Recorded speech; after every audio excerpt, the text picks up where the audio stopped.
falando sobre o poder das palavras no mundo invisível. Você acredita que as suas palavras têm poder? Sim ou não? Você acredita que aquilo que você fala acontece? Sim ou não? Um exemplo disso, a professora, o professor, o que ele lança são sementes na vida das pessoas, não é? O ensinamento deles, a palavra, ela não é uma semente que quando cai no ouvido produtivo, esse ouvido ele produz, ele germina, e lá na frente, na maturidade, ele vai ver os resultados daquelas sementes que foram lançadas na realidade, né? E é assim que acontece também no mundo espiritual. Nós vamos falar um pouquinho sobre isso. Quero que você abra a sua Bíblia comigo, no livro de Mateus, no capítulo de número 12, versículo 36 e 37. Mateus 12, 36 e 37.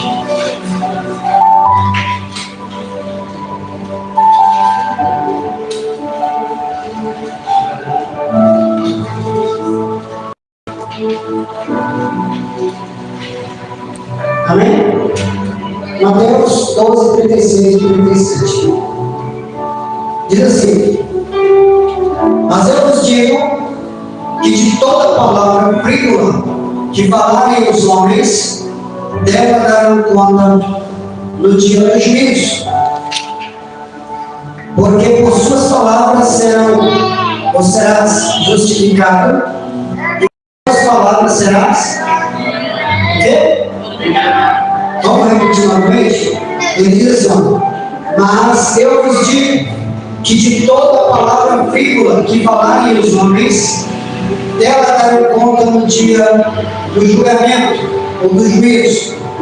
E 37 assim, ó: porque por suas palavras serás justificado, e por suas palavras serás condenado. A sua palavra, ela absolve e ela condena. É muito sério isso. Jesus não falaria essas palavras por acaso. Feche os teus olhos por um instante. Quero orar com você. Se você pode, coloca a mão no teu coração. Medite nessa palavra de hoje. E saia daqui hoje com a sua mente afiada para produzir coisas espirituais. Em nome do Senhor Jesus. Pai, conduza-nos nessa palavra. Dai-nos sabedoria, Senhor, e instrução. E que cada um de nós absorva o que é melhor dessa mensagem, Senhor, para crescimento espiritual, para a elevação da nossa fé, Senhor, e para a manifestação da glória de Deus em nossas vidas, em nome de Jesus. Amém. Podem sentar, irmãos. Quantas vezes você falou no impulso e aquilo se tornou real? Quantas vezes você falou uma frase que destruiu o seu dia inteiro, o seu relacionamento? Uma palavra que você falou durante o dia, e essa palavra, ela ganhou um peso no mundo espiritual e fez com que as coisas andassem para trás. Ao invés de progredir, você viu um fracasso. Às vezes por causa de uma palavra. Logo no início do dia, às vezes você falou algo, ou você às vezes decretou no plano espiritual. As palavras são decretos. Nós temos que tomar muito cuidado com isso, que as nossas palavras elas têm um peso no mundo espiritual. A verdade é que o mundo visível é governado pelo mundo invisível. Jesus, ele sabia disso. E foi por isso que ele ensinou. Ele veio com essa missão de ensinar as pessoas a usar o poder das palavras, o poder da língua. Às vezes uma palavra que você fala, você destrói o seu dia inteiro. Você fica com aquele peso, aquela coisa ruim durante todo aquele dia. Ou que te amaldiçoa abençoado esse. Oh, que dia horrível. Nossa, eu tô derrotado. Essas palavras, elas têm um peso terrível, nós temos que tomar muito cuidado com elas. A outra coisa é que quantas vezes você falou uma frase certa, na hora certa, e a sua vida ficou mais leve, a sua esperança ficou mais viva, porque você, no plano espiritual, você decretou algo sobrenatural. Quando nós abrimos a nossa boca e nós começamos a profetizar vitória durante a nossa vida, a nossa casa, a nossa família, isso ganha, irmãos, uma repercussão tão maravilhosa que você nem imagina. Porque Deus passa a agir durante aquele período que você está ali, te livrando, te dando vitórias, fazendo com que as coisas cheguem a você. Ao contrário disso, o inimigo aproveita das palavras negativas que nós proferimos para nos causar entristecimento, para nos dar um sentimento de derrota, de fracasso na nossa vida. Quantas pessoas estão agindo assim? E estão vivendo uma vida dessa maneira. Então, foi com palavras que Deus criou o universo. Olha para você ver o poder que tem nas palavras, que com a palavra Deus diz, haja, e as coisas se resolveram. A Bíblia chega a dizer que não havia nada sobre a face do universo. O Espírito parava sobre a face das águas, não tinha nada. E de repente Deus começou a decretar. De repente Deus usou o poder das palavras e começou a criar as coisas a partir do nada. Haja porção seca de terra, haja luminárias, as estrelas da Bahia, haja águas, haja separação entre águas e águas, haja a relva, haja os animais, haja isso. Mas o homem, ele foi e fez um homem especial. Ele diz, façamos o homem conforme a nossa imagem, a nossa semelhança. Nós temos a imagem e a semelhança de Deus. Ele diz assim, governe o homem sobre tudo e sobre todos. Olha que poder Deus deu ao homem, governe. Você tem o poder de governar no plano espiritual, irmãos. Isso é coisa maravilhosa. Quando você descobrir isso, você vai ver que não há nada impossível para Deus fazer e agir. Quando você está alinhado à vontade de Deus e quando você está de acordo com os planos dele, ele disse isso: se vós estiveres em mim e as minhas palavras estiverem em vós, então vocês pedirão o que quiser e isso vai acontecer. Você já parou para pensar nisso? Você já imaginou você falando algo sobrenatural a ponto de alguém estar perto de você e falar assim, você está doida? Você pede mais. Mas é isso que eu quero. E é isso que vai acontecer. Em nome do Senhor Jesus. Eu creio. Deus vai trazer a existência. Eu creio. Eu profetizo em nome de Jesus. Ai, mulher, mas isso aí é muito para você, não é não? Mas homem, isso aí é muito para você, não é não? Nada é impossível ao que crê. Nada. Não tem nada impossível para o nosso Deus, irmãos. Quando você crê, então essas coisas acontecem. Jesus alertou que as mesmas palavras que abençoam também amaldiçoam. Com a mesma boca que você declara bênçãos, você também pode declarar maldições. Por isso que nós precisamos tomar cuidado. Obrigado. Se não aprendermos a dominar a língua, ficaremos reféns de nossas palavras. Presta bem atenção nisso. Se não aprendermos a dominar a nossa língua, nós vamos ficar refém das nossas palavras. Tiago disse que o poder da vida e da morte estão no poder da língua. Já parou para pensar nisso? Uma palavra, uma fagulha incendeia uma floresta. Uma palavra maldita na hora errada pode fazer um estrago. Você nem imagina quando isso é feito. Então, às vezes, você está vivendo problemas, fracassos, tribulações, e não é pelo que você está fazendo, mas é pelo que você está dizendo. Às vezes você está pagando um preço alto, não é pelo que você está fazendo,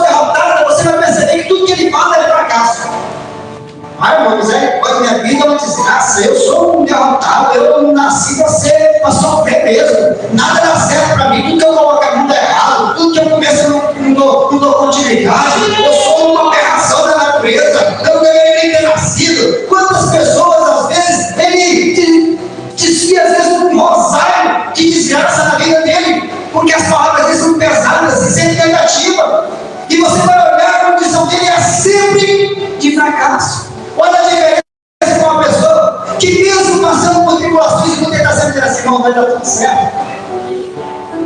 Fica tranquilo, isso aí vai ser só uma fase da tua vida, isso vai passar, você vai ver. Está vindo vitória para a tua vida, você nem está vendo, mas está vindo, Deus está agindo, a mão do Senhor está estendida. Tenha calma, tenha fé, não desanima não, não desiste não, tem coisa boa chegando. Porque quem aprendeu, irmãos, que é no plano espiritual que as coisas acontecem, ele aprende também a usar o poder da língua para se beneficiar dela. Jesus nunca, irmãos, ele nunca desperdiçava uma frase. Cada frase dele era uma semente poderosa. Ele disse: as palavras que eu vos falo são espírito e vida. Está lá em João capítulo 6, verso 63. Um exemplo: frases como você vai conseguir, você é capaz, você é maravilhoso, você é maravilhosa, acredita, vai dar certo. Essas palavras, elas são poderosas. Se você já usa elas, continue usando. Pastor, mas eu estou passando cada fase da minha vida, mas continue acreditando e continue profetizando vitória, porque é só fase da nossa vida. Antes da calma sempre tem a tormenta, antes da vitória sempre tem a guerra. Ninguém é coroado senão militar legitimamente. Ninguém é coroado se não participar da corrida e vencer ela dignamente. Não tem como nós cortar atalhos. Já pensou? Alguém aqui já viu aqueles vídeos que tem na internet? Que a pessoa pega e vai apostar uma corrida de natação com alguém?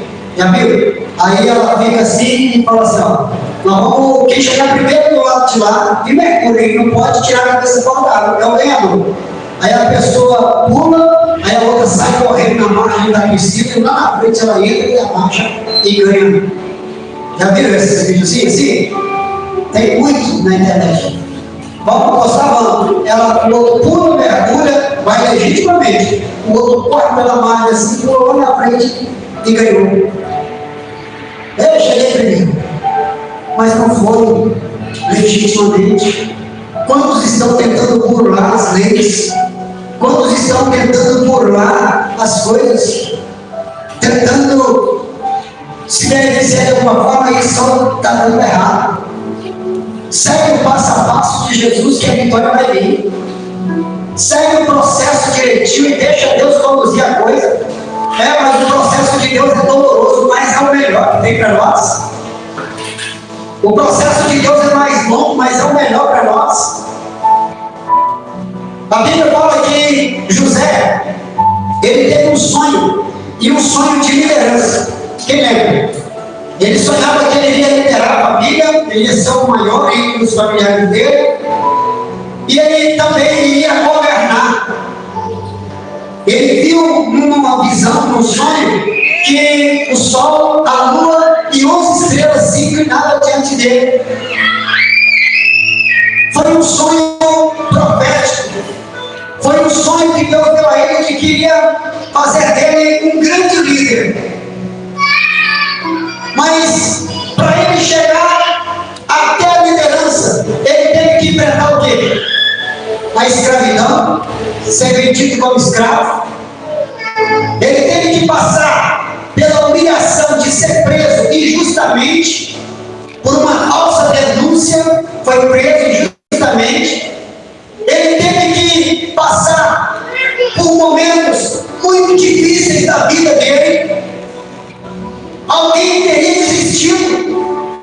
Certamente, se fosse uma pessoa natural e comum, que não tivesse a vontade de vencer, não tivesse a fé que ele tinha, teria desistido. Quantos desistem por muito menos? Mas José foi até o fim. Deus preparou ele, Deus forjou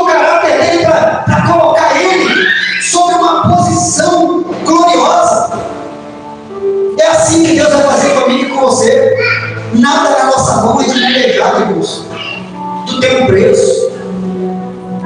Para ele chegar lá para ser o governador, ele teve que aprender a perdoar. Ele teve que aprender a passar pela humilhação. Tem pessoas que não gostam de passar pela humilhação.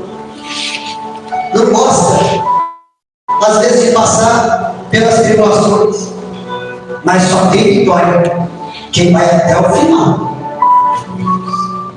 Agora, uma frase carregada de maldições, porém, arruína a sua vida, seus sonhos, seu casamento, suas finanças.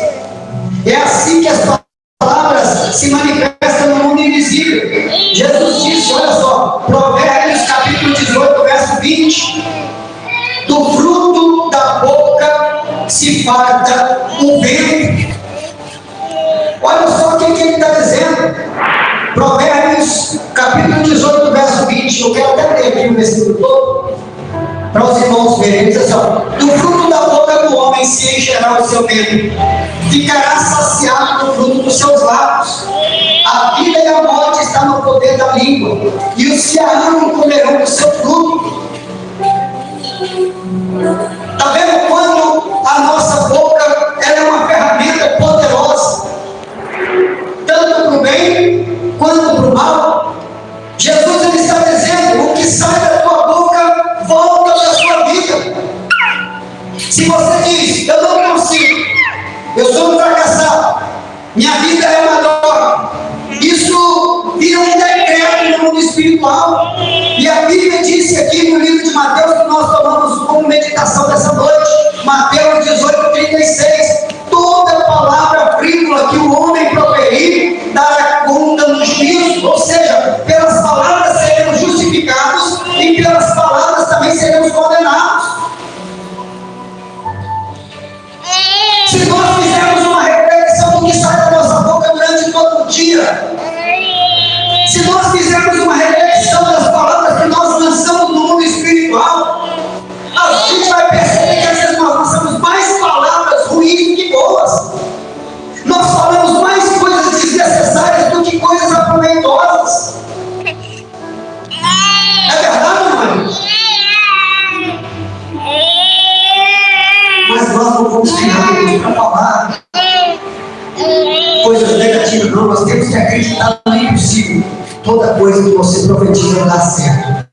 Toda vez que você fala, você cria. Toda vez que você reclama, você reforça o que você criou. Toda vez que você agradece, você expande no mundo espiritual. Toda vez que você profetiza, o mundo espiritual se move. A tua boca é uma ferramenta poderosa.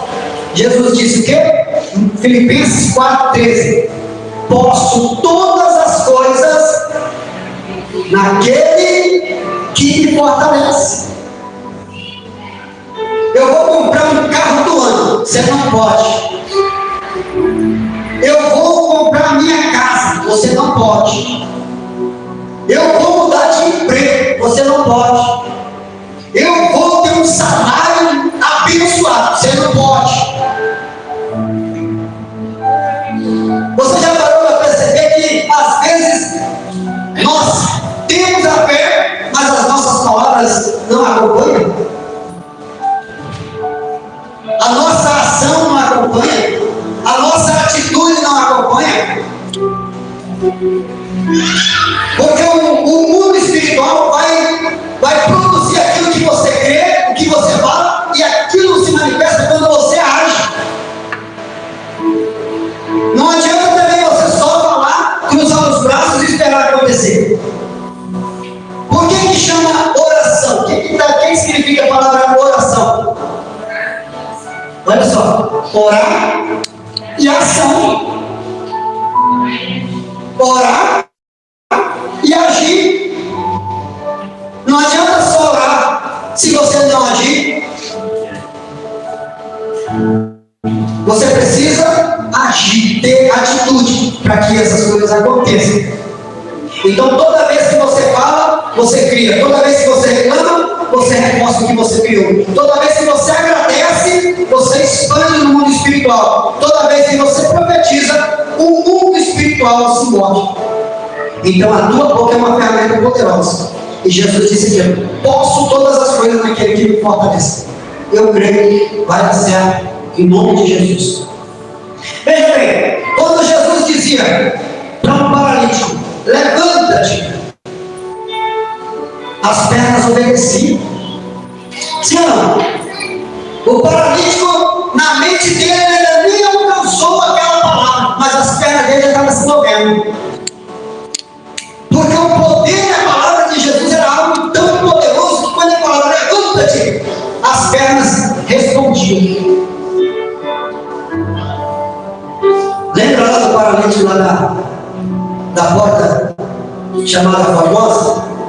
Quando Pedro falou para ele: eu não tenho nada, não tenho ouro, nem tenho prata, mas eu tenho um poder transformador na minha vida. O que eu tenho eu posso te dar. Levanta em nome de Jesus e anda.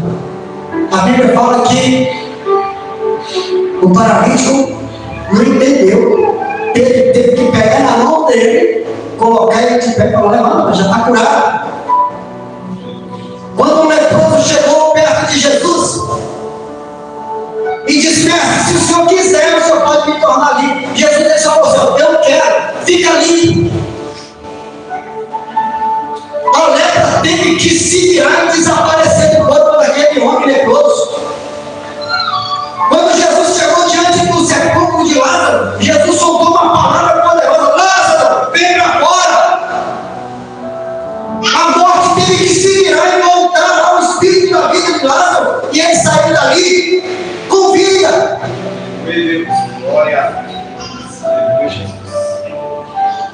A incredulidade era tão grande naquele lugar que as pessoas ficavam, todo mundo atento: o que vai acontecer, o que ele vai falar, o que ele vai dizer, porque já cheira mal, já tem 4 dias. Mas Jesus, ele só chegou diante do sepulcro e falou uma palavra poderosa. Ele disse: Lázaro, venha para fora. Irmão, você pode imaginar isso? Um morto já de 4 dias sair daquele sepulcro. E sabe o que é o mais maravilhoso disso tudo? É que Jesus disse assim: se vocês crerem, farão as obras que eu fiz, e as fará maiores do que eles. Você está entendendo o mistério de Deus? É muito forte isso. Se vocês crerem, vocês farão o que eu fiz e o que eu faço, e ainda farão obras maiores do que estas. Alguém aqui tem fé para ressuscitar um morto? Alguém aqui tem fé para salvar uma tempestade? Alguém aqui tem autoridade para dar ordem ao vento que é necessário? Por quê?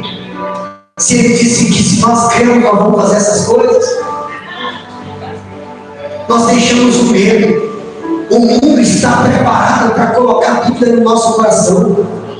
As coisas que estão acontecendo nos dias de hoje é somente para nos diminuir o tempo todo, para nos colocar pessoas tão naturais e tão insignificantes diante de tantos problemas da vida, que somos incapazes de enxergar o que Deus tem para nós. E são coisas profundas. As riquezas do reino são algo insondáveis, irmãos.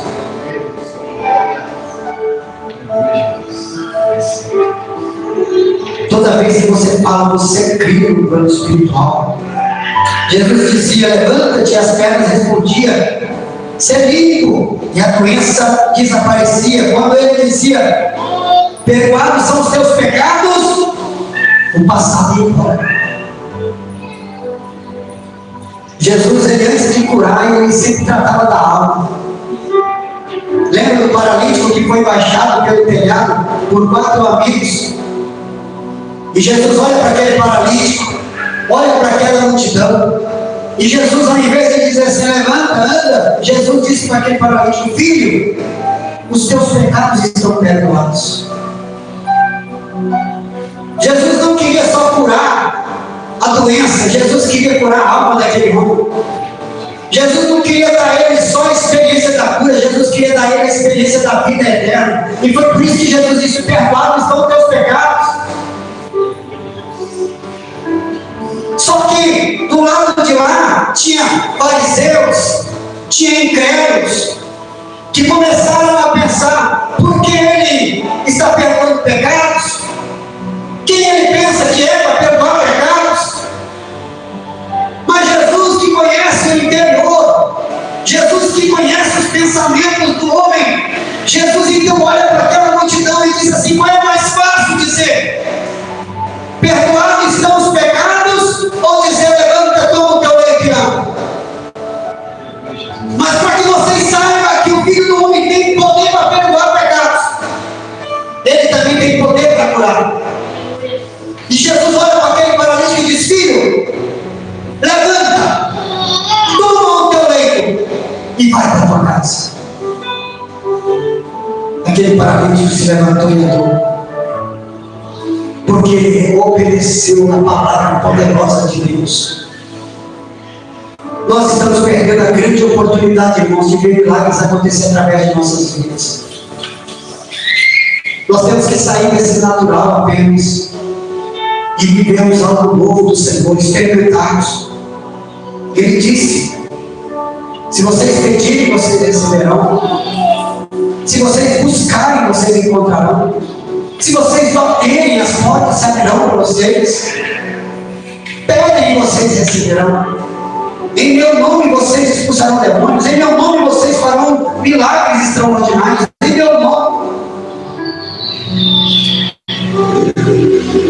Eu estou trazendo essa palavra, irmãos, para nós aprendermos que não é porque eu sou doutorado, não é porque eu sou teólogo, não é porque eu sou fulano, não é porque eu sou cigano, não, é porque eu sou servo, é porque eu sirvo um Deus poderoso, é porque eu creio no poder do Altíssimo, é porque Ele está na minha vida, é porque Ele reina dentro de mim, é por isso que eu sou capaz de fazer essas coisas. E é qualquer um de nós. Ele responde. Aqui ele diz assim ainda: o diabo sabe do poder transformador que existe dentro de cada um de nós. E é por isso que ele tenta controlar nossas palavras. Ele nos provoca para dizermos o que não queremos. Ele te irrita para você declarar o que você não queria. Mas Jesus nos ensinou: da tua boca saia apenas sim, sim e não. Olha o que a Bíblia diz: sejam as tuas palavras sim, sim, não, não. Mateus 5,37. O que passar disso é do diabo. Sabe por que Jesus está dizendo quando ele diz assim: ó, que sejam as tuas palavras sim, sim e não, não? Porque você tem que sustentar o que você está dizendo. É sim, sim, é não, é não. Quantas vezes diz sim e agem não? Quantas vezes dizem não e agem sim? É igual o filho que o pai pede para fazer uma coisa e o filho fala assim: não, pai, eu não posso fazer, não vou fazer. O outro diz assim: pode contar comigo, pai, pode deixar que eu faço. E o que disse pode deixar que eu faço não fez, e o que disse eu não faço, pai, não fez. Quem obedeceu o pai? O que disse que faria ou o que disse que não faria? O que não faria. Então é a nossa atitude que vai determinar o processo. Não são só apenas você precisa também ter atitude. Pode se arrepender. Quantos de nós às vezes não se arrepende? E o arrependimento é a coisa mais genuína que o homem pode produzir na vida dele. Quando esse arrependimento ele é genuíno, ele muda tudo, ele é transformador. Então não sai da sua boca nenhuma palavra negativa. A boca é o tribunal da alma. Ela absolve e aprisiona. Quando você acredita no que fala, o céu responde. Por isso, quando Jesus falava, a natureza obedecia. Os ventos paravam, os mortos voltavam à vida, os demônios fugiam, porque era diante da autoridade de suas palavras. Nós temos que tomar posse disso, irmãos, do nome poderoso do Senhor Jesus. Tem muita gente aprisionada pelo que está falando. Tem muitas pessoas aprisionadas pelo que está proferindo. Às vezes até uma palavra de brincadeira pode ser prejudicial. Nós temos que tomar muito cuidado.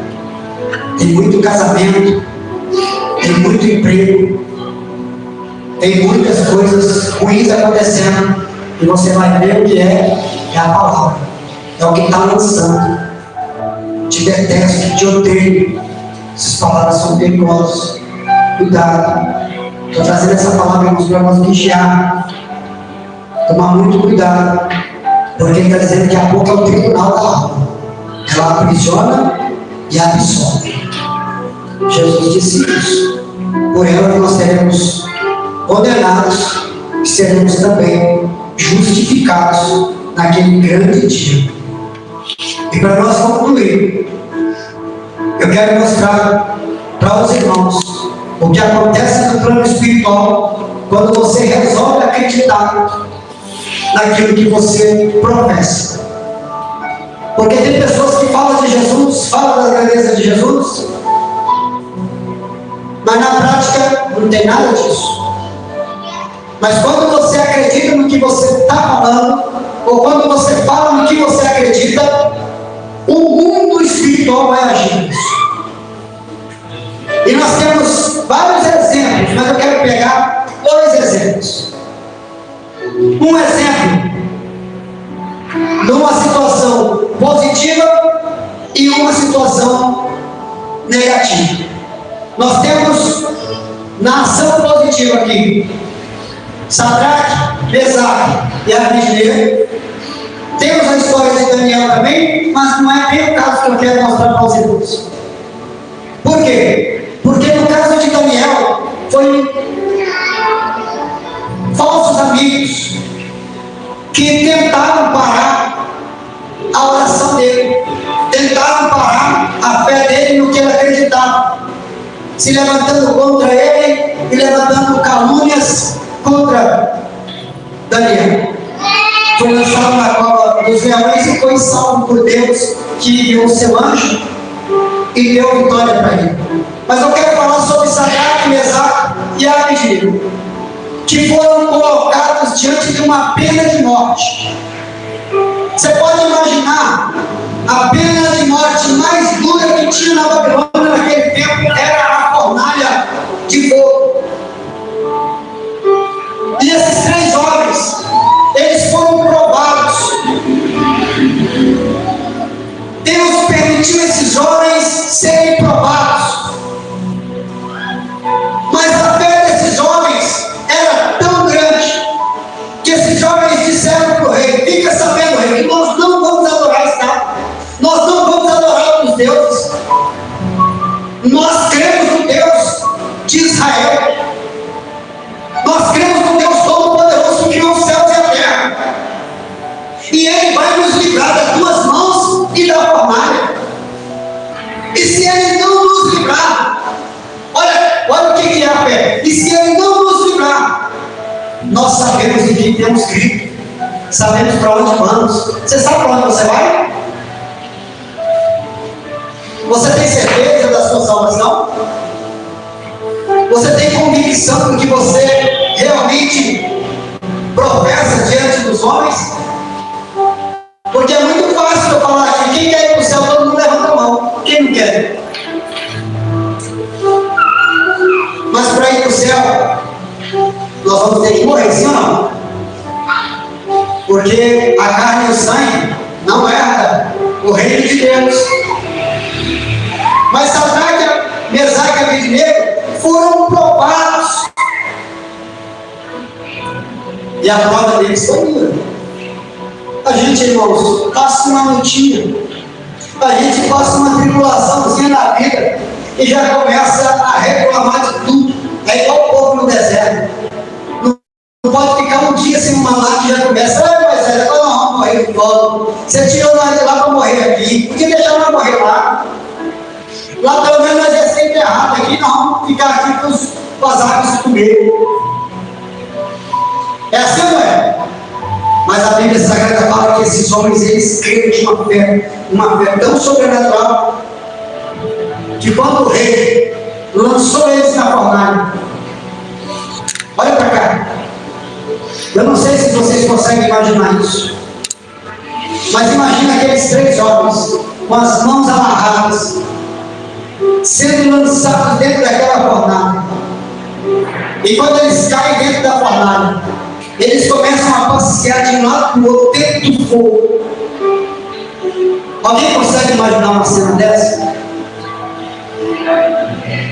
E tinha um 4º homem lá, porque Deus mandou o livramento para eles. O fogo não foi capaz de atingir eles, a fumaça não atingiu eles. Aqueles homens não tiveram um fio da cabeça queimado, do cabelo queimado. Saíram ilesos, perfeitamente do jeito que foram lançados. Só não saíram do jeito que foram lançados, porque eles saíram com as mãos livres, e eles foram lançados com as mãos amarradas. Mas nós temos um outro exemplo negativo, de que às vezes o poder da reclamação só traz problema para nós. Vamos ler aqui, Juízes capítulo 6.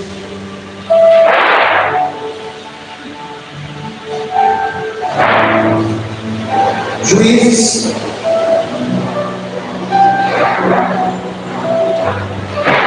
Deuteronômio, Josué, Juízes. Juízes capítulo 6, eu quero ler o versículo de número 11, que diz assim, ó: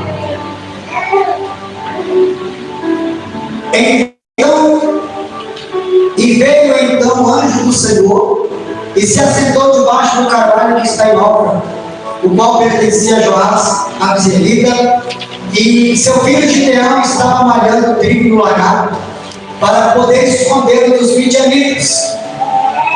Presta atenção, verso 12. E o anjo do Senhor lhe apareceu e lhe disse: o Senhor é contigo, varão valoroso. Verso 13. E Gideão lhe respondeu: ah, meu Senhor, se o Senhor é conosco, por que nos sobreveio tudo isso? E onde estão todas as suas maravilhas que nossos pais nos contaram, dizendo: não nos tirou o Senhor do Egito, e agora o Senhor nos desprezou e nos entregou nas mãos dos midianitas. Então olhou para ele o Senhor e lhe disse: vai com esta tua força e salvarás a Israel da mão dos midianitas, porventura não te enviei eu? Então ele disse: ai, meu Senhor, com que tenho de salvar Israel? Eis que a minha família é a mais pobre em Manassés, e eu sou o menor na casa do meu pai. Você vê que as palavras de lamúria, que as palavras de alguém derrotado, de alguém que já estava acostumado com o sofrimento, 7 anos de miséria, 7 anos de pobreza, 7 anos de fracasso, fizeram com que a vida de Gideão se resumisse nisso. Cadê Deus? Cadê que nossos pais falavam da grandeza de Deus? Onde é que Ele está? Quando é que Ele vai agir? Quando é que Ele vai fazer alguma coisa? Eu já não acredito mais no poder do Senhor. Eu já não acredito mais no livramento de Deus. Eu já estou até desconfiando que os contos dos nossos pais eram tudo mentira. Tem muita gente desse jeito. Você vai conversar com ele dessa forma: eu não acredito mais em nada, não tenho mais fé, não creio que possa haver uma mudança, não acredito que Deus possa resolver isso. Quantas pessoas às vezes estão declarando isso? Então, como Gideão: não, Deus nos esqueceu, Deus nos entregou nas mãos dos inimigos, a nossa vida daqui para frente vai ser daqui para pior. Se não mudar a mentalidade, não haverá transformação. Se não houver, a palavra chamada metanoia, mudança de pensamento, é converter, é mudança de curso, é sair daquele caminho, daquela condição e retornar. Converter é isso, é você sair daquela condição que você estava e se voltar para Deus. Ele pode nos redimir, Ele pode nos transformar.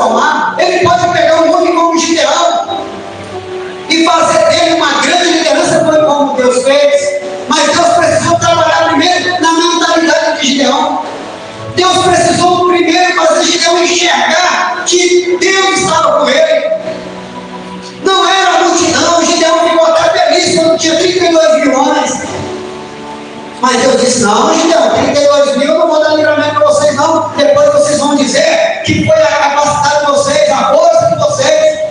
Manda embora. Covardes e tímidos, não quero comigo. Gideão apregou 22 mil, vai embora. Fica 10 mil. Deus disse: não, ainda tem gente demais, eu não vou dar livramento para vocês com 10 mil homens. Manda descer o ribeiro, manda beber água. Aquele que levar a água, a porcaria e lamber como um cão, você separa de um lado. Aquele que se jogar nas águas, você coloca no outro. 9.700 pulam nas águas e estão todos despercebidos, sem vigilância. Mas 300 homens prudentes estavam ali, tementes a Deus, preocupados com o inimigo, preocupados em fazer a coisa certa para Deus. E Deus disse: Gideão, com esses 300 eu vou dar vitória para vocês. É assim que Deus tem que fazer comigo e com você. Às vezes nós estamos como Gideão, estamos desacreditados. Às vezes você olha para todos os lados e o que a gente vê é só fracasso.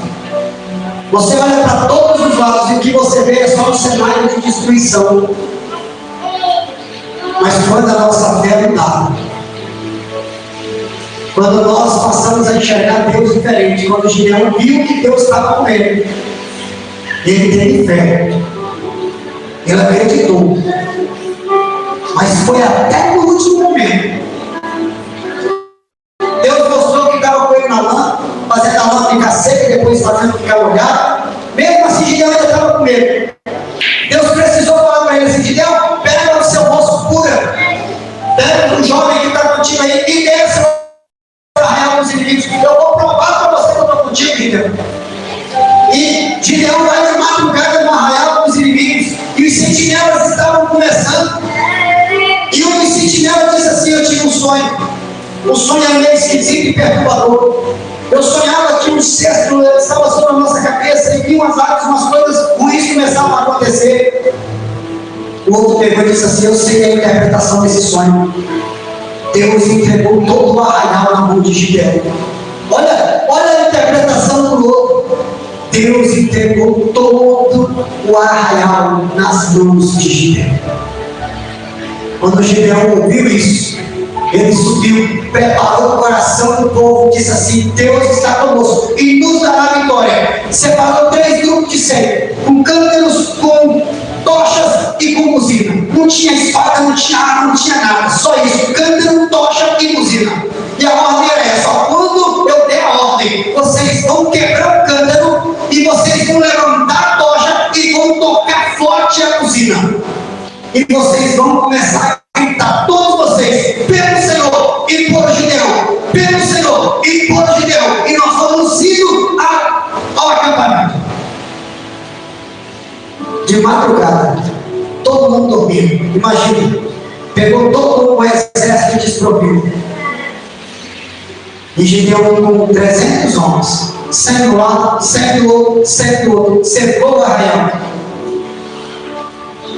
E Gideão deu a ordem e quebrou o cântaro, levantou a tocha e tocou a buzina e começaram a gritar: pelo Senhor, por Gideão, pelo Senhor, por Gideão.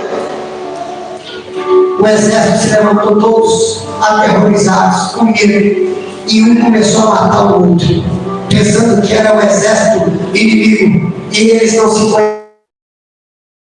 conheceram.